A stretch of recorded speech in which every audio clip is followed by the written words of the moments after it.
नमस्कार प्यारे अभ्यर्थियों, स्वागत है आपका फिर एक ऑनलाइन क्लास में। अभ्यर्थियों, जो भी विद्यार्थी रीट पात्रता परीक्षा अभ्यर्थियों 2025 का एग्जाम देने वाला है, उनके लिए हम इस क्लास में राजस्थान जीके के 50 मोस्ट इंपॉर्टेंट प्रश्नों पर बात करने वाले हैं। अभ्यर्थियों, क्लास आपके लिए रामबाण साबित होने वाली है। टाइम आपके पास बहुत कम बचा है अभ्यर्थियों। 27 और 28 फरवरी का आपका एग्जाम होने वाला है, तो क्लास के अंत तक जरूर बने रहना। वही प्रश्न इस क्लास में सेलेक्ट किए हैं अभ्यर्थियों, जो आपकी एग्जाम में अभ्यर्थियों सीधे छपने की अभ्यर्थियों कोशिश करेंगे। तो चलिए दोस्तों, क्लास स्टार्ट करते हैं। पहला प्रश्न अभ्यर्थियों आपसे पूछा है कि हवा महल का निर्माण किसने करवाया था। यहाँ से अभ्यर्थियों 2-3 तरह से क्वेश्चन उठते हैं। इस क्वेश्चन से अभ्यर्थियों याद रखना, हवा महल का निर्माण करवाया था ये अभ्यर्थियों सवाई प्रताप सिंह के द्वारा हुआ था। हवा महल अभ्यर्थियों कितने मंजिला इमारत है, ये भी अभ्यर्थियों आपसे पूछा जा सकता है। तो 5 मंजिला अभ्यर्थियों ये इमारत है और हर मंजिल का नाम अभ्यर्थियों आपको पढ़कर जाना है। तो यहाँ से अभ्यर्थियों 3-4 तरह से क्वेश्चन उठते हैं, तो इस टॉपिक को आप याद करके जाना अभ्यर्थियों। हवा महल का निर्माण किसने करवाया था, प्रताप सिंह के द्वारा अभ्यर्थियों। जयपुर में स्थित है, 5 मंजिला ये इमारत अभ्यर्थियों, ये भी याद रखना और हर मंजिल का आपको नाम होना चाहिए अभ्यर्थियों याद। बात करते हैं अभ्यर्थियों अगले प्रश्न की। अगला प्रश्न अभ्यर्थियों आपसे पूछा है कि राजपूत पेंटिंग शीर्ष ने अभ्यर्थियों, राजपूत जो पेंटिंग शीर्ष से जो 1916 में किसने पुस्तक लिखी थी अभ्यर्थियों, स्टार लगा के रखना एग्जाम की दृष्टि से। तो 1916 में किसके द्वारा पुस्तक लिखी गई थी, कहाँ से अभ्यर्थियों, राजपूत पेंटिंग शीर्ष से अभ्यर्थियों। ऑप्शन हो जाते हैं जयसिंह नीरज अभ्यर्थियों, और राय किशन अभ्यर्थियों, राय कृष्ण दास अभ्यर्थियों, गोरला अभ्यर्थियों या आपके आनंद कुमार स्वामी। करेक्ट आंसर की बात की जाए अभ्यर्थियों, तो आनंद कुमार स्वामी के द्वारा अभ्यर्थियों जो राजपूत पेंटिंग शीर्ष से अभ्यर्थियों, इसके द्वारा 1916 में एक पुस्तक लिखी गई थी। ऑप्शन 4 आपका इसमें करेक्ट आंसर हो जाता है। एग्जाम की दृष्टि से अभ्यर्थियों मोस्ट इंपॉर्टेंट क्वेश्चन है। बात कर लेते हैं अगले प्रश्न की। अगला प्रश्न है भैया तो आपसे पूछा है, स्टार लगा के रखना, कि 1857 के विद्रोह के समय राजस्थान में कितनी सैनिक छावनियाँ थी अभ्यर्थियों, कितने सैनिक छावनियाँ थी अभ्यर्थियों, कितने भागों में राजस्थान बटा हुआ था। तो अभ्यर्थियों ये 6 भागों में बटा हुआ था। ऑप्शन सी आपका इसमें करेक्ट आंसर हो जाता है, यानी कि राजस्थान में 6 सैनिक छावनियाँ थी। जब अभ्यर्थियों राजस्थान में 1857 की जो क्रांति हुई थी, तो राजस्थान में जो 6 सैनिक छावनियाँ थी, कह सकते हैं हम 6 भागों में राजस्थान बटा हुआ था। ऑप्शन 3 आपका इसमें बिल्कुल करेक्ट आंसर हो जाता है। बात करते हैं भैया अगले प्रश्न की।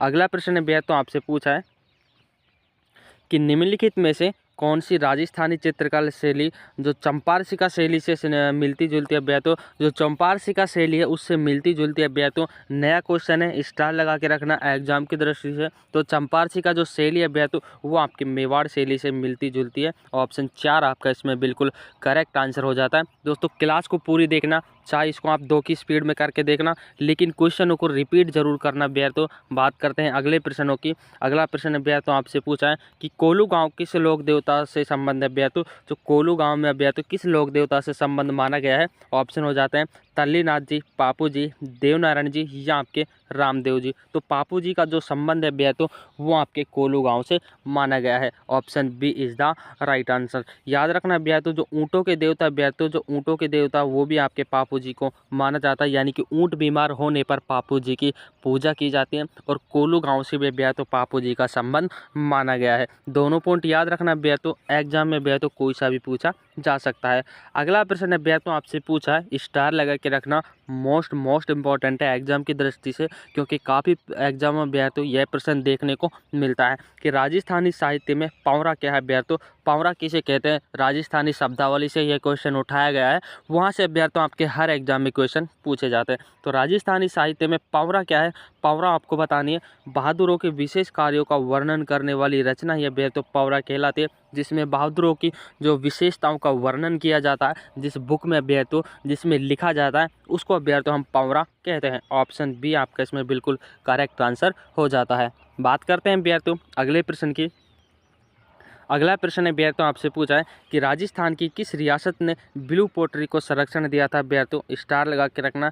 यह क्वेश्चन भी हर एग्जाम में अभ्यर्थियों पूछा जाता है, नॉर्मल क्वेश्चन है अभ्यर्थियों। तो ब्लू पोट्री का अभ्यर्थियों जयपुर ने संरक्षण दिया था, यानी कि सर्वप्रथम जो आपकी ब्लू पोट्री है वो कौन से दोस्तों राज्य में आई थी, वो आपके जयपुर राज्य में आई थी, जयपुर रियासत में आई थी। याद रखना option 4 is the right answer.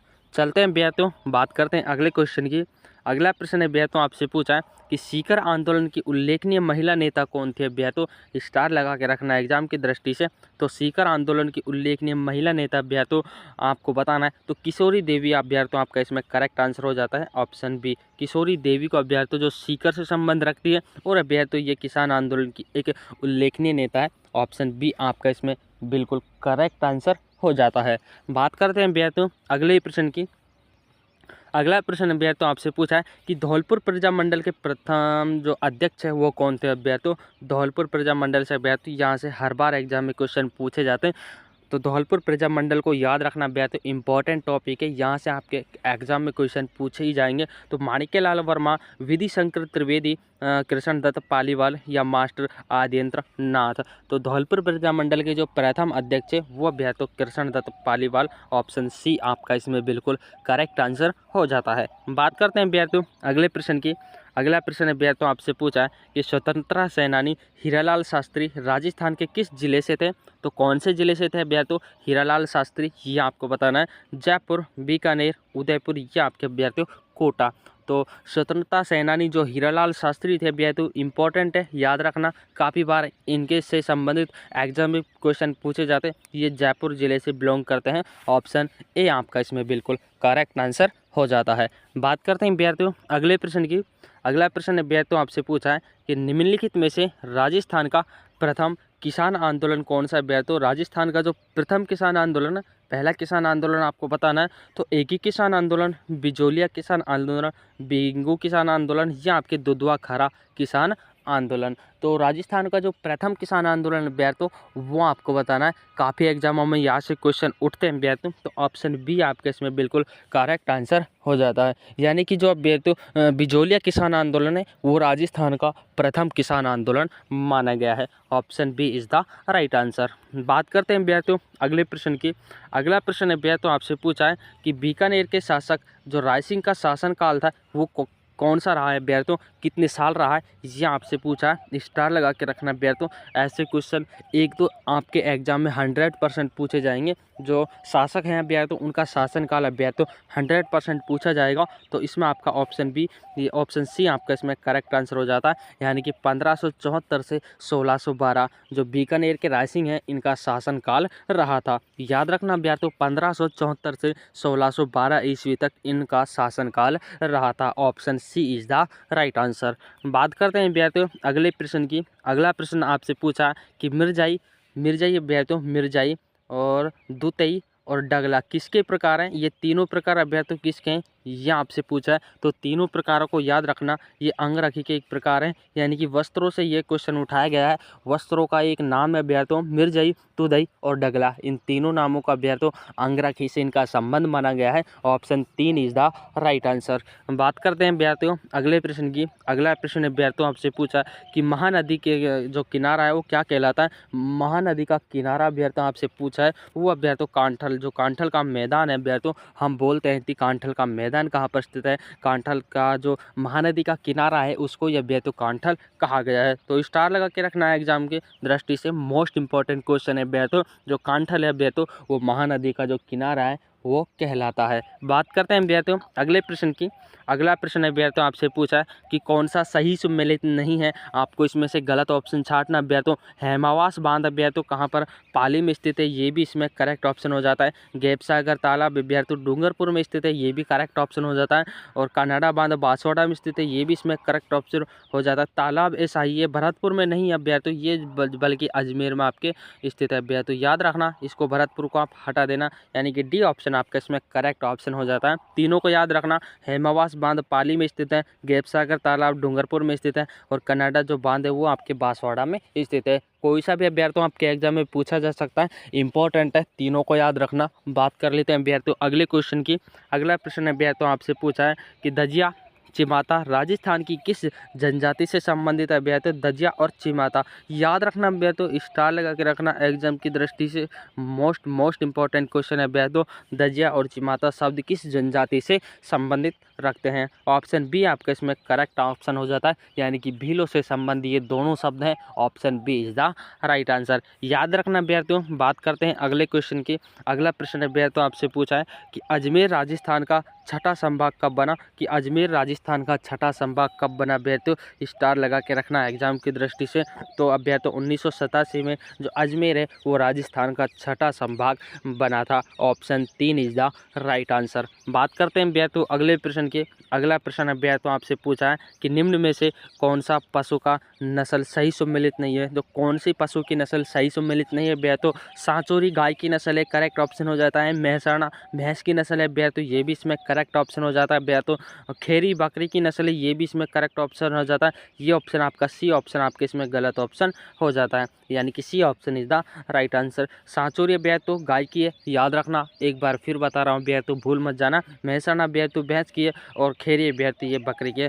तीनों याद रखना अभ्यर्थियों, तीनों कोई सा भी एग्जाम में पूछा जा सकता है। बात करते हैं अभ्यर्थियों अगले क्वेश्चन की। अगला प्रश्न अभ्यर्थियों आपसे पूछा है कि राजस्थान में मई और जून में सर्वाधिक धूल भरी आंधियाँ किस जिले में आती है अभ्यर्थियों, स्टार लगा के रखना। जो गंगानगर में आती है अभ्यर्थियों, गंगानगर में सर्वाधिक धूल भरी आंधियाँ अभ्यर्थियों मई और जून के महीने में आती हैं। Option 3 is the right answer. बात करते हैं अभ्यर्थियों अगले प्रश्न के। अगला प्रश्न अभ्यर्थियों आपसे पूछा है कि हिमालय में पीर पंजाल श्रेणी का एक भाग है अभ्यर्थियों, वो कौन सा अभ्यर्थियों, तो अभ्यर्थियों वो लघु हिमालय कहलाता है। ऑप्शन डी आपका इसमें बिल्कुल करेक्ट आंसर हो जाता है। चलते हैं अभ्यर्थियों अगले प्रश्न की ओर। अगला प्रश्न अभ्यर्थियों आपसे पूछा है कि राजस्थान की किस नदी में अभ्यर्थियों मंडित नदी कहा जाता है। तो किस नदी को मंडित नदी कहा जाता है अभ्यर्थियों, स्टार लगा के रखना एग्जाम की दृष्टि से। तो मंडित नदी कहा जाता है आपकी बाणगंगा नदी को। Option C is the right answer. Banganga को अभ्यर्थियों मंडित नदी के नाम से भी जाना जाता है, यानी कि बाणगंगा नदी का दूसरा नाम है वो आप कह सकते हैं मंडित नदी। बात करते हैं अभ्यर्थियों अगले प्रश्न के।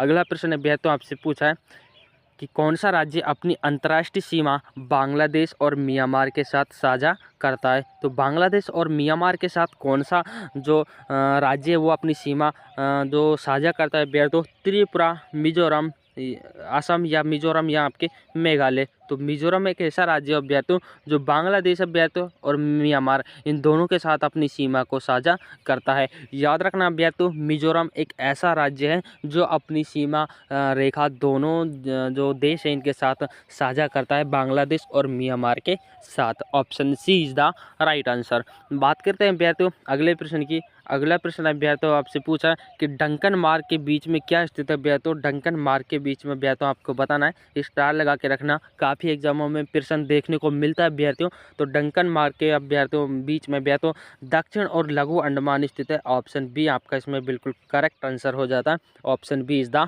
Right answer. दक्षिण और लघु अंडमान है वो आपके डंकन मार्ग के बीच में स्थित है। ऑप्शन बी आपका इसमें बिल्कुल राइट आंसर हो जाता है अभ्यर्थियों। बात करते हैं अगले प्रश्न की।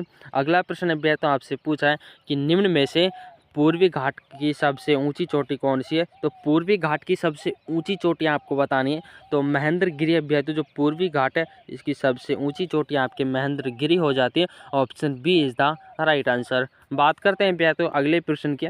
अगला प्रश्न अभ्यर्थियों आपसे पूछा है कि राजस्थान में पर्यटक विभाग की स्थापना हुई थी अभ्यर्थियों, वो कब हुई थी। तो राजस्थान में जो पर्यटक विभाग है इसकी स्थापना अभ्यर्थियों 1956 में हुई थी। सन याद रखना अभ्यर्थियों, अक्सर बच्चे सन को भूल जाते हैं, सन याद रखना। जो राजस्थान में पर्यटक विभाग है इसकी स्थापना अभ्यर्थियों 1956 के द्वारा हुई थी। Option A is the right answer.